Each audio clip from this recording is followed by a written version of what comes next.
ગૃહમંત્રી હર્ષ સંઘવી જે પ્રકારે ઠોકવાના નિવેદનો આપી રહ્યા છે ને કોંગ્રેસ આવશે તો તેમણે ગાંધીનગરથી ભુજ સુધી જવું પડશે અને આ લોકોને ઠોકવા પડશે તેવી વાત કરી રહ્યા છે। હવે તેમના આ નિવેદનનો વળતો પ્રહાર કર્યો છે ભુજ કોંગ્રેસના પ્રમુખે ને તેમણે કહ્યું છે કે ગલીના ટપોરી જેવી ભાષા ગૃહમંત્રી વાપરી રહ્યા છે। વૈષ્ણવજન તો તેને કહીએ જે પીડ પરાઈ જાનાને રે। નમસ્કાર, આપ જોઈ રહ્યા છો નવજીવન ન્યૂઝ અને હું છું આપની સાથે તોફિક ગાંચી। ગુજરાતમાં જે પ્રકારે અત્યારે સ્થાનિક સ્વરાજની ચૂંટણીનો માહોલ જામ્યો છે, રાજકીય પાર્ટીના નેતાના નિવેદનો છે તે હવે ચર્ચાનું કેન્દ્ર બની રહ્યા છે અને જે પ્રકારે ગૃહમંત્રી હર્ષ સંઘવી વારંવાર નિવેદનો આપી રહ્યા છે કે કોંગ્રેસનો ઉમેદવાર જીતશે તો તેમણે ઠોકવા માટે તે વિસ્તારમાં આવવું પડશે ને તેમના આ નિવેદનો હવે વિવાદો સર્જી રહ્યા છે અને જે પ્રકારે તે ગઈકાલે ભુજમાં ગયા હતા અને ભુજમાં તેમણે આ નિવેદન આપ્યું હતું, આ નિવેદનને લઈને હવે વિવાદ ઊભો થઈ ચૂક્યો છે કેમ કે ગૃહમંત્રી હર્ષ સંઘવીના હાથમાં જ કાયદો વ્યવસ્થાની જવાબદારી છે અને તે કેવી રીતે આ ઠોકવાની વાત કરે અને તેમના આ ભુજમાં આપેલા નિવેદનનો વળતો જવાબ આપ્યો છે ભુજના કોંગ્રેસ પ્રમુખ કિશોરદાન ગઢવીએ અને તેમણે કહ્યું છે કે ગલીના ટપોરીસી જેવી તે ભાષા છે તે વાપરી રહ્યા છે, સસ્તી પ્રસિદ્ધિ તે મેળવવા છે તેનો પ્રયાસ કરી રહ્યા છે પરંતુ તેમાં તે સફળ નથી થવાના અને જે પ્રકારે આ મામલો હવે સામે આવ્યો છે અને આ વિવાદ ઊભો થયો છે ત્યારબાદ આ ભુજ કોંગ્રેસના પ્રમુખની પ્રતિક્રિયા પણ સામે આવી છે।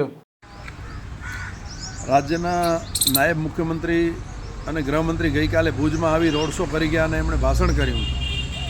એમણે જે પ્રકારની ભાષા વાપરી છે કે કોંગ્રેસીઓ જો ને મત આપશો અને જીતી જશે તો તમારી નવરાત્રિ રોકવા આવશે અને પછી મારે એમને ઠોકવા આવવું પડશે। હું કહેવા માગું છું કે આપ ગુજરાતના નાયબ મુખ્યમંત્રી છો, ગુજરાતના ગૃહમંત્રી છો અને આપના સિરે ગુજરાતની જનતાની કાયદો અને વ્યવસ્થા જાળવવાની જવાબદારી છે।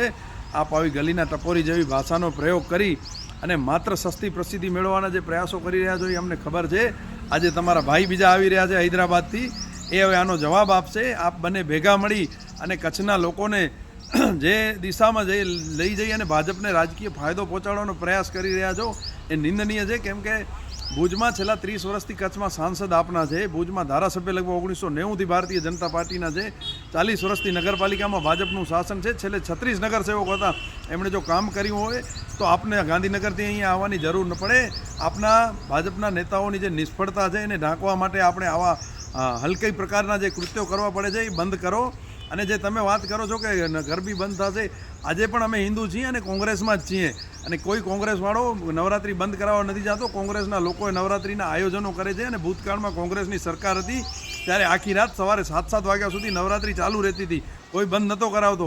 જે બંધ કરવામાં આવી છે એ આપની સરકારના સમયગાળામાં છે અને કોર્ટનો ઓર્ડર છે ને તમે કોઈ અત્યારે કાગળ પર છૂટ આપી નથી, તમે માત્ર જાહેરાતો કરો છો। પોલીસ આજે પણ 12 વાગે નવરાત્રિ બંધ જ કરાવે છે, તમે ખાલી ભાજપના લોકોને ભેગા કરીને હો હા ને જે ટોળાશાહી કરી અને ખોટી વાતોનો પ્રચાર કરી રહ્યા છો એનો અમે કડક નિંદા કરીએ છીએ। ઉપરાંત આપે જે વાત કરી કે મસ્જિદો દરગાહોને તોડવાની, તો હું આપને કહેવા માંગીશ કે તમે તમારી સરકારમાં ગાંધીનગરમાં નરેન્દ્ર મોદી મુખ્યમંત્રી હતા ત્યારે અસંખ્ય મંદિરો તોડવામાં આવ્યા હતા। અત્યારે ગાંધીધામ આદિપુરમાં જે દબાણ હટાવ ઝુંબેશ છે એનામાં મંદિરો તોડવામાં આવ્યા છે।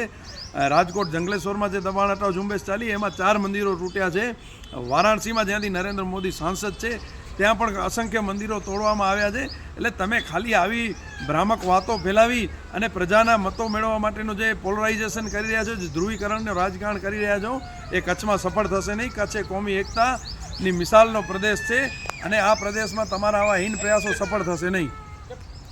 આમ ગઈકાલે જ ગૃહમંત્રી હર્ષ સંઘવી ભુજ ગયા હતા અને તેમણે કહ્યું હતું કે કોંગ્રેસના ઉમેદવાર જીતશે તો નવરાત્રિ પણ નહીં થવા દે અને તે અલગ અલગ જગ્યાએ પણ કહી ચૂક્યા છે કે જ્યારે તેમણે નવરાત્રિની છૂટછાટ આપી હતી તે સમયે તેમના વિરુદ્ધમાં PIL કરવામાં આવી છે અને જો કોંગ્રેસનો ઉમેદવાર જીતશે તો આ થઈ જશે તે થઈ જશે તેવી તે વાત કરે છે અને તેમણે ઠોકવા માટે ત્યાં આવવું પડશે તેવી પણ તે વાત કરે છે અને હવે વળતો પ્રહાર કોંગ્રેસના નેતાએ કહ્યું છે કે ગલીના ટપોરી જેવી ભાષા વાપરી તે સસ્તી પ્રસિદ્ધિ મેળવવાનો પ્રયાસ કરી રહ્યા છે।